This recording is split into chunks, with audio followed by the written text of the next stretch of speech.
pagi anak-anakku. Semoga kita semua diberikan kesehatan oleh Allah Subhanahu wa Ta'ala. Semoga pembelajaran kita pada pagi hari ini dapat berjalan dengan lancar, mendapatkan keridhaan keberkahan oleh Allah Subhanahu wa Ta'ala. Walaupun dalam masa pandemik ini kita tidak bisa bertatap muka secara langsung, tapi kita bisa belajar melalui daring. Semoga kita tetap semangat dan mendapatkan ilmu yang barokah manfaat. Pada pagi hari ini anak-anak, pada pertemuan kali ini, sebelumnya nanti kalian bisa absen di grup WA yang telah melihat video ini, video Pak Guru ini untuk mengabsensinya ya. Oke, langsung saja pada pagi hari ini kita akan membahas tentang bab jinayat, pelajaran fikih ya, bab jinayat. Bab jinayat dalam ilmu fikih sebelum membicarakan ilmu bab jinayat dalam ilmu fikih ini persoalan-persoalan mengenai perbuatan kejahatan dan sanksi hukumnya yang dikenakan terhadap pelaku dibicarakan dalam bab jarimah atau ukubah. Jarimah ini menjangkau dua kelompok pembahasan, yaitu jinayat dan hudud. Nah, ini nanti jinayat yang menjadi pembahasan kita. Jinayat itu apa? Jinayat yaitu pembahasan mengenai tindak kejahatan, mengenai pembunuhan dan penganiayaan serta sanksi hukumnya seperti qisas, diyat dan kafarat. Sedangkan hudud yaitu pembahasan mengenai tindakan kejahatan selain pembunuhan seperti berzina, qadzaf, mencuri, merampok, minum minuman keras serta sanksi hukum yang dikenakan atas pelaku kejahatan tersebut. Pada pertemuan atau pada kesempatan kali ini kita akan membahas bab jinayat, terkhusus bab pembunuhan. Nanti kita dalam bab pembunuhan akan membicarakan atau mempelajari apa itu pembunuhan, macam-macam pembunuhan, dasar hukum larangan membunuh, hukuman bagi pelaku pembunuhan tanpa hak, dan yang terakhir nanti kita membicarakan hikmah dari larangan pembunuhan. Oke, langsung saja. Yang pertama, pengertian pembunuhan. Pembunuhan itu apa? Atau membunuh itu apa? Membunuh artinya melenyapkan nyawa seseorang baik dengan sengaja atau tidak sengaja, dengan alat yang mematikan atau tidak mematikan.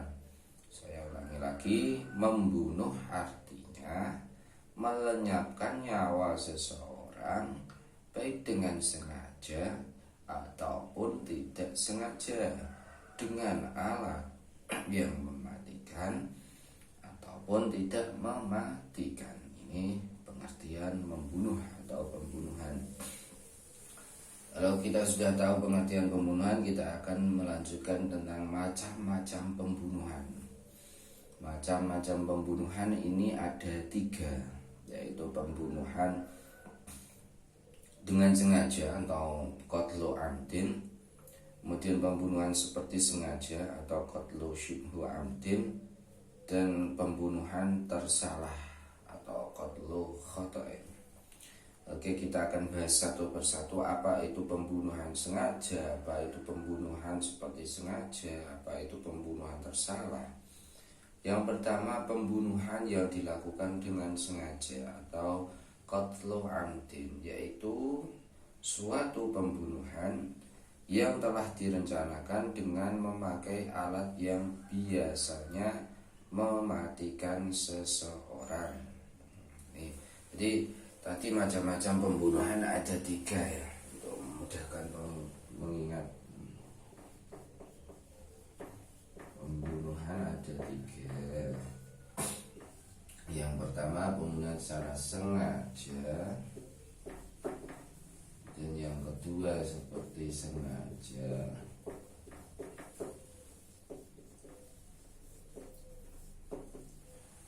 dan ketiga, pembunuhan tersalah.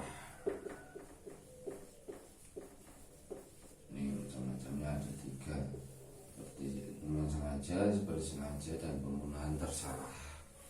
Kita bahas satu persatu. Pembunuhan yang dilakukan dengan sengaja atau qatlu amdin tadi, yaitu suatu pembunuhan yang telah direncanakan dengan memakai alat yang biasanya mematikan seseorang. Nih perbedaannya di sini dengan alat yang biasanya mematikan seseorang, seperti contohnya membacok korban dengan golok. Nah, ini kan golok, ini kan termasuk alat yang biasanya mematikan, dan pembacokan ini sudah direncanakan.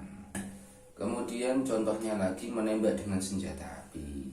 Ini juga termasuk pembunuhan dilakukan dengan sengaja, karena memakai senjata api ini jelasnya memakai alat yang biasanya mematikan dan juga telah direncanakan. Masih banyak contoh lagi.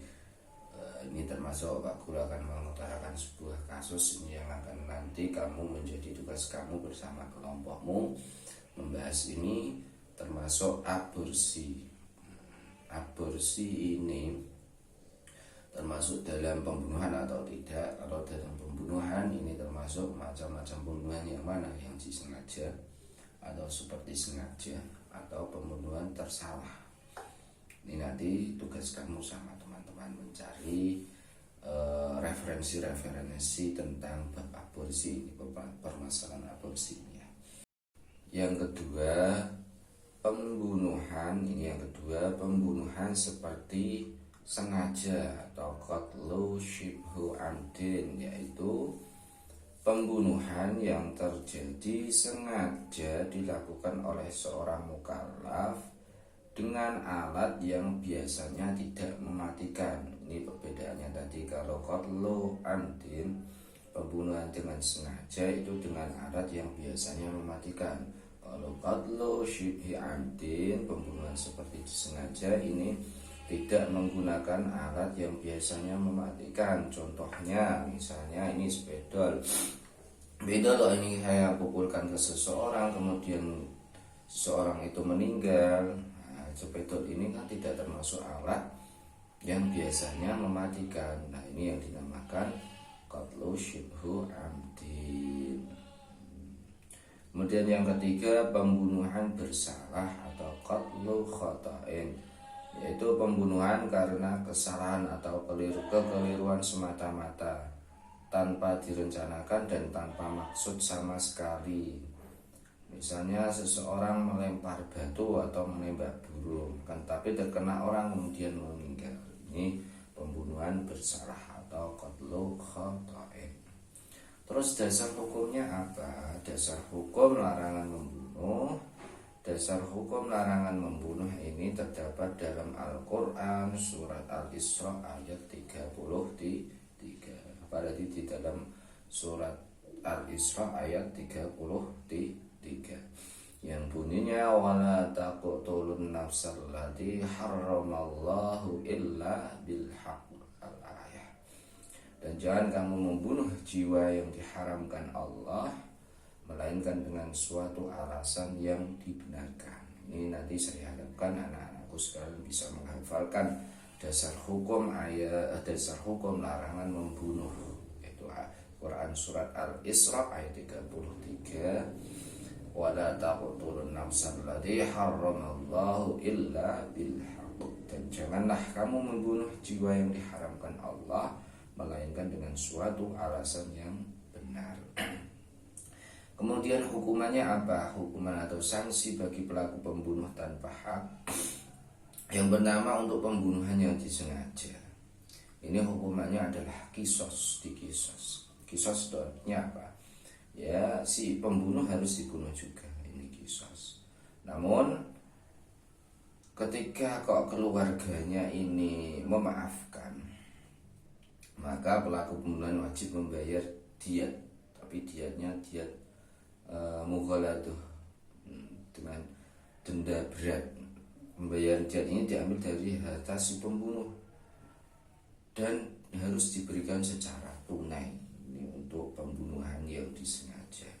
Kemudian hukuman untuk pembunuhan seperti sengaja, ini hukumannya dikisos, tidak pembunuhannya tidak dikisos, tapi langsung membayar diat, sama diat mughaladah, tapi pembayarannya boleh diangsur selama 3 tahun. Tadi kalau pembunuhan sengaja kan apabila keluarganya memaafkan kan harus membayar diat mughaladah, diat denda berat, tapi harus dibayar tunai kalau pembunuhan sengaja. Kalau pembunuhan seperti sengaja ini sama-sama diat mughaladah atau denda berat, akan tetapi boleh dicicil, boleh berangsur selama 3 tahun, setiap tahun boleh dibayar sepertiganya.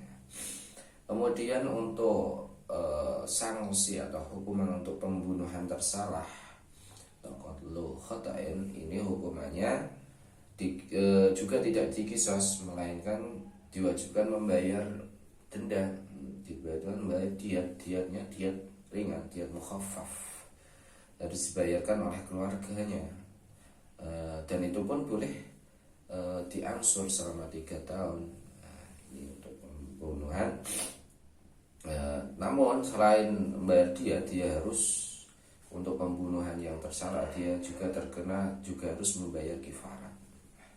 Ini untuk pembahasan kifarat nanti ada tersendiri ya. Untuk yang terakhir anak-anak sekalian, hikmah. Apa hikmahnya larangan membunuh? Hikmahnya Islam ini menerapkan hukuman yang begitu tepat guna memelihara kehormatan dan keselamatan jiwa manusia.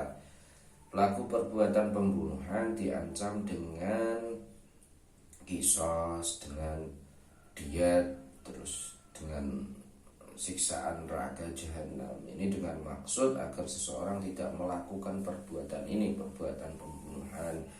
Dan ketika seseorang tidak melakukan pembunuhan, tidak melakukan tindakan kriminal ini, nanti keadaan masyarakat memperoleh keamanan dan ketentraman dalam bermasyarakat, dalam kehidupan. Ini hikmahnya larangan pembunuhan. Itu anak-anak sekalian mungkin yang Bapak bisa sampaikan pada kesempatan kali ini.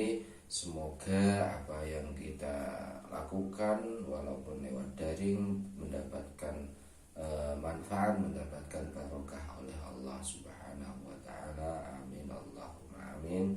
Assalamualaikum warahmatullahi